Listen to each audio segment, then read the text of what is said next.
ഈശോ മിശിഹായിക്ക് സ്തുതിയായിരിക്കട്ടെ.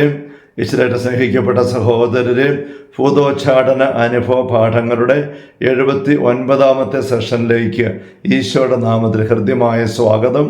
Hallelujah, hallelujah, hallelujah. കഴിഞ്ഞ സെഷനിൽ ഞാൻ പങ്കുവച്ച അനുഭവം, ഒരു പെൺകുട്ടിയിൽ നിന്നും പൈശാചിക അരൂപി വിട്ടുപോയ ദിവസം, അതിനു മുമ്പ് ആ പ്രഭാതത്തിൽ അവൾ കാപ്പിടിക്കാനായിട്ട് വന്നപ്പം അവളുടെ നടുവിനിട്ട് പുറകിൽ നിന്ന് ചവിട്ടുന്നതും അവളുടെ ഭക്ഷണപാത്രത്തിലേക്ക് മുഖം കൊണ്ട് കുനിച്ച് വിഷമിപ്പിക്കുന്നതും അവൾ കാപ്പിടിക്കാനെടുത്തപ്പോൾ ആ കാപ്പി തട്ടിത്തെറിപ്പിച്ച് മുഖത്തേക്ക് വീഴ്ത്തിക്കുന്നതുമായ ചില സംഭവങ്ങൾ, അനുഭവങ്ങൾ, പൈശാചികമായ അരൂപി പോകുന്നതിന് മുമ്പുള്ള കോപം തീർക്കലിൻ്റെ ഒരു അടയാളം എന്ന രീതിയിൽ ഉണ്ടായത് ഞാൻ പങ്കുവെക്കുകയുണ്ടായല്ലോ. അതേപ്പറ്റി ചിന്തിച്ചപ്പോൾ ഞാൻ പറയുകയുണ്ടായി, പൈശാചിക അരൂപികൾ വിട്ടുപോകുന്ന സന്തോഷമായിട്ടല്ല, മനസ്സായിട്ടല്ല. അതുകൊണ്ട് അവ പോകാൻ നിർബന്ധിക്കപ്പെടുമ്പോൾ എങ്ങനെയെങ്കിലും എന്തെങ്കിലും ഒരു ഉപദ്രവം വരുത്തിയിട്ട് പോകാനായിട്ട് പരിശ്രമിക്കും. അതേപ്പറ്റി വല്ലൂരത്തെ വിശുദ്ധ എബ്രാസ്യാമ്മയുടെ കത്തുകളിൽ എബ്രാസ് പങ്കുവെക്കുന്ന ഒരു സംഭവം കൂടെ നിങ്ങൾ ശ്രദ്ധയിൽപ്പെടുത്തുന്ന ഉചിതമായിരിക്കും എന്ന് കരുതുകയാണ്. എബ്രാസ്യാമ്മയുടെ ലിഖിതങ്ങൾ എന്ന പുസ്തകം നിങ്ങൾക്ക് അറിയാമായിരിക്കുമല്ലോ. ഇത് വിശുദ്ധ എബ്രാസ്യാമ്മ തൻ്റെ ആത്മീയപിതാവായിരുന്ന ജോൺ മേനാച്ചേരി പിതാവിന്, ബിഷപ്പിന് തൻ്റെ ആത്മീയ കാര്യങ്ങൾ പങ്കുവെച്ചുകൊണ്ട് എഴുതിയ കത്തുകളുടെ സമാഹാരമാണ്. ഇതിൽ 33ാമത്തെ കത്തിൽ പല കാര്യങ്ങൾ എബ്രാസ്യാമ്മ പങ്കുവെക്കുമ്പോൾ പറയുന്ന ഒരു കാര്യം ഇങ്ങനെയാണ്. ഒരു ദിവസം രാത്രി ഒരു 11 മണി സമയത്ത് എബ്രാസ്യാമ്മ മുറി കിടക്കണം. മഠത്തിൻ്റെ മുകളിലത്തെ ഗോവണി കയറി മുകളിലുള്ള നിലയിലായിരിക്കും അവിടെയുള്ള മുറിയിൽ കിടക്കുന്നതായിട്ടാണ് ഇവിടെ നമുക്ക് മനസ്സിലാകുന്നത്. അവിടെ കിടക്കുമ്പോൾ വല്ലാത്ത ചൂട് അനുഭവപ്പെട്ട് മുറിയിൽ ശരീരം ഇങ്ങനെ തീ കൊണ്ട് ചൂട് പിടിപ്പിച്ചാൽ എന്താ പറയുക, പൊള്ളിക്കുന്ന പോലെ ആവി പരവേശം എടുത്തിട്ട് കുളിക്കാൻ പോകണം എന്നൊരു ചിന്ത ഉണ്ടാവുകയാണ്. ശരിക്കും അതൊരു പൈശാചിക ആക്രമണമായിരുന്നു. കുളിക്കാൻ പോകണം, കുളിക്കാതെ പറ്റത്തില്ല, അല്ലെങ്കിൽ ഭ്രാന്തായി പോകും കുളിക്കാതിരുന്നാൽ എന്നിങ്ങനെ ചിന്ത അറിയിക്കാതെ കയറിയിട്ട് മുറിയിൽ നിന്ന് ഇറങ്ങി, ഗോവണി ഇറങ്ങി താഴെ വന്നു. എന്നിട്ട് മഠത്തിൻ്റെ പുറത്തേക്ക് മുറ്റത്തേക്കുള്ള വാതിൽ തുറന്ന് അവിടെ കിണറുണ്ട്. ആ കിണറിട്ട് പോയി വെള്ളം കോരി ഒഴിച്ച് കുളിക്കാം, അപ്പോൾ തണുക്കും, അങ്ങനെ ചിന്തയായിട്ട് കൊടുക്കുന്നത്. അപ്പോൾ ആ ദിവസങ്ങൾ എബ്രാസ്യാമ്മ രോഗിണിയായിട്ട് കിടക്കുകയാണ്. പക്ഷേ കിണറ്റിൻ്റെ പക്കലെത്തിയപ്പോൾ പെട്ടെന്ന് 12 വയസ്സുള്ള ഒരു ബാലൻ, അത് ഉണ്ണീശയാണ്, ബാലനായ ഈശോയാണെന്ന് എബ്രാസ്യാമ്മ പറയുന്നുണ്ട്, അവിടെ കാണപ്പെട്ടു. എന്നിട്ട് ചോദിച്ചു, എബ്രാസ്യാമ്മേ, നീ എങ്ങോട്ടാണ് പോകുന്നത്, എന്തിനാണ് പോകുന്നത്? പെട്ടെന്ന് ഈ പിശാചുക്കൾ സ്ഥലം വിട്ടു, ഓടി സ്ഥലം വിട്ടു. അപ്പോൾ ഈശോയോട് പറയുകയാണ്, അവർ നിന്നെ കൊല്ലുന്നതിന് വേണ്ടിയിട്ടാണ് കൊണ്ടുവന്നത്, നീ കുളിക്കണ്ട എന്ന് പറഞ്ഞിട്ട് പറയുകയാണ്, ഇത് ശ്രേഷ്ഠത്തി അമ്മയും ദീനക്കാരെ, രോഗികളെ നോക്കുന്ന സിസ്റ്ററും എൻ്റെ ഭാഗത്തുനിന്ന് വന്നൊരു വീഴ്ച കൊണ്ടാണ്. അവർ നിന്നെ ശ്രദ്ധിക്കേണ്ടതായിരുന്നു. ഇത്ര രോഗിണിയായ അവസ്ഥയിൽ നീ കിടക്കുമ്പോൾ നിന്റെ മക്കൾ അവർ നോട്ടത്തിൽ ഉണ്ടായിരിക്കേണ്ടതാണ്. പക്ഷെ അവരതൊന്നും അറിയാതെ അപ്പുറത്ത് കിടന്ന് ഉറങ്ങുകയാണ്.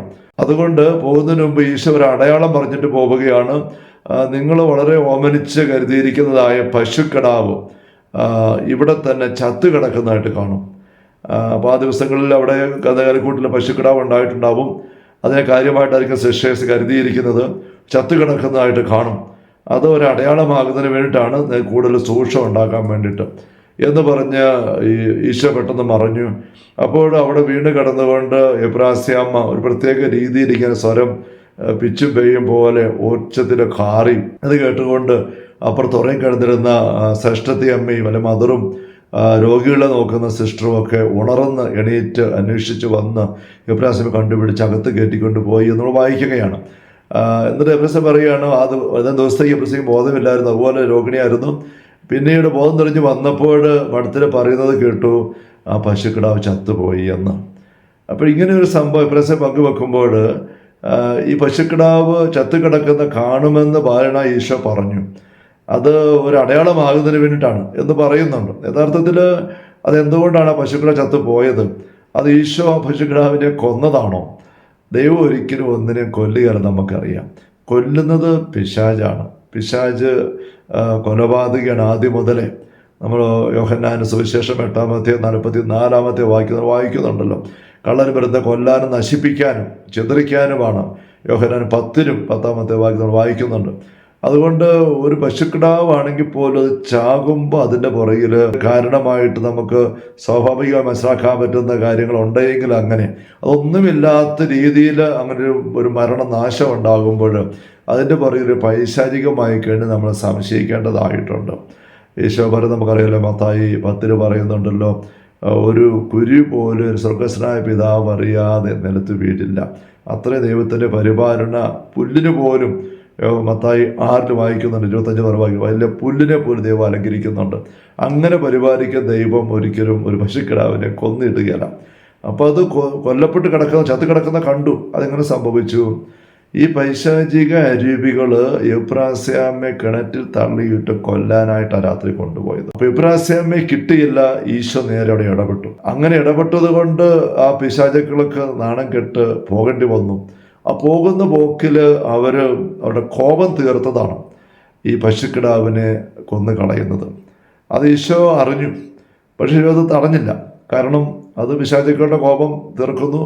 പിശാചുക്കൾ ആ രാത്രിയിൽ എബ്രാസ്യാമ്മയെ കൊല്ലേണ്ടതായിരുന്നു. പിറ്റേന്ന് നേരം വെളുക്കുമ്പോൾ കിണറ്റിൽ എബ്രാസ്യാമ്മ എന്നുള്ള 28 വയസ്സുള്ള സിസ്റ്റർ മരിച്ച് കിടക്കുന്നതായിട്ട് മഠത്തിലെ സിസ്റ്റേഴ്സും നാട്ടുകാരും മുഴുവൻ കണ്ട് വലിയ പ്രശ്നമായേനെ. അപ്പോൾ എബ്രാസ്യാമ്മ മരിച്ചു കിടക്കുന്നതായിട്ട് കാണുന്നതിന് പകരം അവിടെ ഒരു പശുക്കിടാവ് ചത്ത് കിടക്കുന്നതായിട്ട് കാണാനിട വന്നു. അപ്പോൾ അത് വേറെ വലിയ വിഷയമില്ല, അടുത്തറിയാവുന്നവർക്ക് മനസ്സിലാകുന്നില്ല എങ്കിൽ പോലും. പക്ഷേ എബ്രാസ്യാമ്മയ്ക്ക് ഈശോ പറഞ്ഞു കൊടുത്തു, ഇതാണ് എൻ്റെ കാരണം. അപ്പോൾ അത് ഈശോക്ക് തടഞ്ഞില്ല. ശരിയാണ്, എബ്രാസ്യാമ്മ കൊല്ലപ്പെടുന്ന ഈശോ തടഞ്ഞു. കാരണം എബ്രാസ്യാമ്മ അതുപോലെ ദൈവത്തോട് ചേർന്ന് ദൈവസംരക്ഷണം എടുത്തു പോകുന്ന വ്യക്തിയാണ്. പക്ഷെ പശുക്കിടാവിനെ പിശാചുക്കള് കൊല്ലുന്നത് ഈശോ തടഞ്ഞില്ല. അത് യഥാർത്ഥത്തിൽ പശുക്കിടാവിൻ്റെ ഉത്തരവാദിത്വം ഏറ്റിരിക്കുന്ന മഠത്തിലെ സഹോദരിമാർ കൊടുക്കേണ്ട സംരക്ഷണമാണ് പശുക്കിടാവിന്. നമ്മളിങ്ങനെ ഈ കാര്യം ചിന്തിക്കുമ്പോൾ നമ്മുടെ നാട്ടിൻപുറത്തൊക്കെ ചിലപ്പോഴൊക്കെ നമ്മൾ കേൾക്കാറുള്ള കമൻ്റ് ഉണ്ട്, എന്തെങ്കിലും ഒരു അപകടം ഉണ്ടാകുന്നു, വലിയൊരു അപകടമല്ല, പക്ഷേ വലിയ അപകടം ആകാമായിരുന്നു. അപ്പോൾ അതേപ്പറ്റി ചിലപ്പോൾ ആൾക്കാർ പറയും, ഇത് കൂടുതൽ എന്തോ വരാനിരുന്നതാണ്, അത് ഒഴിവായി പോയതാണ്. അങ്ങനെയുള്ള കാരണവന്മാരുടെ ആ ഒരു പറച്ചിലിനകത്ത് അല്പം ജ്ഞാനമുണ്ട്, ദൈവിക ആത്മീയ ജ്ഞാനമുണ്ട്. ഇപ്പം ഈ പശുക്കിടാവ് ചത്ത് കിടക്കുന്നത് കാണുന്നു, അതിൽ കൂടുതൽ എന്തോ വരായിരുന്നു. ഏത് എബ്രാസ്യാമ്മ കൊല്ലപ്പെട്ട് കിടക്കുന്നത് കാണേണ്ടതായിരുന്നു, അതിന് പകരം ഒരു പശുക്കിടാവ് ചത്തുള്ളൂ.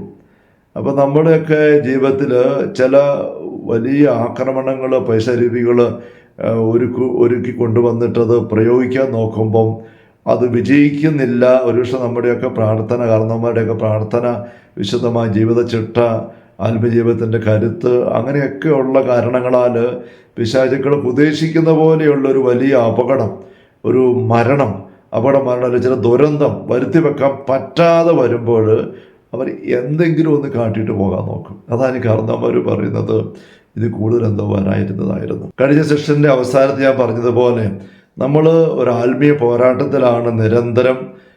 പൈശാചിക അരൂപികൾ പരാജയപ്പെടാൻ ഇടവരുമ്പോൾ അവർ ഒരിക്കലും സന്തോഷമായിട്ടല്ല പോകുന്നത്. അവിടെ അവർ എന്തെങ്കിലും എവിടെയെങ്കിലും ഒരു തട്ടോ തോണ്ടോ മുട്ടോ എന്തെങ്കിലും വരുത്തിട്ട് പോകാനായിട്ട് നോക്കും.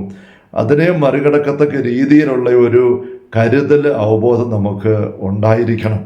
ഇനി എന്തെങ്കിലുമൊക്കെ ചെറുത് അവിടെ ഇവിടെയൊക്കെ ഇങ്ങനെ ഈശോ ഇവിടെ അനുവദിച്ച പശുക്കളെ ചത്ത് കിടക്കാൻ, അത് വിശദിക്കളെ അത്ര കയറി പെരുമാറാൻ ഈശോ അനുവദിച്ചു, അതൊരു മുന്നറിയിപ്പായിട്ടാണ്. അപ്പം എന്തെങ്കിലുമൊക്കെ ചെറിയ ഒരു അപകടം പോലെയോ ഒരു അസൗകര്യം ഉണ്ടാകുന്ന പോലത്തെ ഒരു കാര്യം എതിർട്ട് പോകുന്ന പോലെയൊക്കെ നമുക്ക് അനുഭവപ്പെടുമ്പോൾ നിരാശയല്ല, കലക്കമല്ല, അല്പം കൂടെ ഞാൻ ജാഗ്രത എടുക്കേണ്ടതായിട്ടുണ്ട് എന്ന് നല്ല ദൈവം എനിക്ക് സ്നേഹത്തോടുകൂടെ ഒരു മുന്നറിയിപ്പ് അനുവദിക്കുകയാണ് ഈ ഒരു സംഭവം വഴിയായിട്ട് നമുക്ക് തിരിച്ചറിയാനായിട്ട് സാധിക്കണം. Hallelujah, hallelujah.